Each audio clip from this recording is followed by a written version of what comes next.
worked my face off. And you want to make it big early in your life. So in today's video, I'm going to reveal the 7 principles for teenagers and people in their early 20s to become millionaires. Now, I made my first $1 million at 18 years old, and no matter what you see on TikTok, I want you to know that that is not normal. It is not normal in any shape, form, or fashion, but it is because I followed these 7 principles. So what I'm going to reveal to you today not only helped me make my first $1 million at 18 years old, it has helped me to amass a net worth of tens of millions of dollars by the age of 23. So I'm speaking from experience here, but I do want to make it clear that no matter what anyone says, I will hold my hand up and say that a very large portion of why I'm in the position I am today is because of luck, or the grace of God in my opinion, and timing. So just factor that in. Now real quick before we get into today's video, I've had tons of people over the years ask me to do like Q&As on Instagram or even here on YouTube where I answer questions to people's specific cases, you know, their particular question. And I'll be honest, my main Instagram is just a stupid place where I post photo dumps from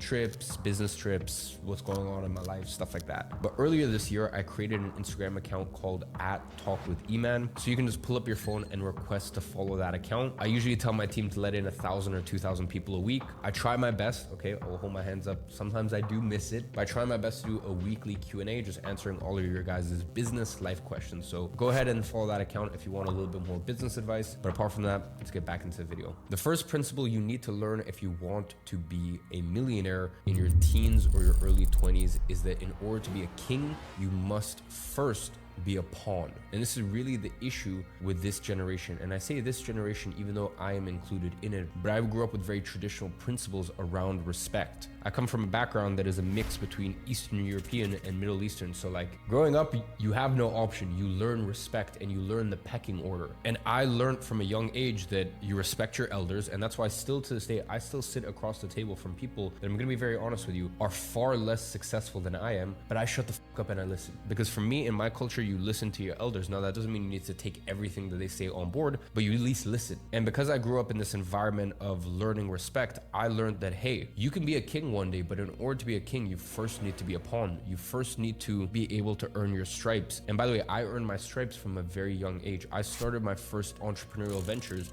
when I was 14. And I learned what it was like to work with clients and, quite frankly, for lack of a better word, be their little bitch boy. I learned what it was like to pay my dues no matter what. It's kind of like, listen, when you're young and you join a football team, you're going to be the one who's the ball boy. At the end of training, you're going to be the one who is expected to carry all of the equipment to and from. And you need to go through that to one day become the captain. You don't just come in, especially as someone who is young, and become the captain all of a sudden. And that is the issue with today's social media bullshit society. They look at things and they look at people and they go, okay, I'm going to jump from here to here. And I deserve that for some reason. And I even get this to this day. People say, hey, Iman, why do you recommend business models that you used to do? Why don't you recommend what you're doing right now? Do you realize how stupid that sounds? Do you realize why I may suggest business models I did when I first started my entrepreneurial ventures, or within 3 years into my entrepreneurial ventures, not now that I am coming up to my 10th year as an entrepreneur? Do you not realize why I would suggest businesses that I started as a pawn, as someone with no resources, no connection, no money, nothing? Do you realize why I suggest those businesses rather than the businesses I have now with millions of followers, subscribers, tens of millions of dollars? Like, I'm sure you can kind of see why I think this is better than this. But this is what I'm saying. The younger generation, they look at things and they're like, no, I want to jump straight to the finish line. You have to earn your fucking stripes. So just remember, to be a king, you must first learn to be a pawn. And there is nothing wrong with that, by the way. There is honor, there is nobility in starting from the bottom of the pecking order, being quiet, respecting the process, and understanding that you will eventually work your way up the totem pole.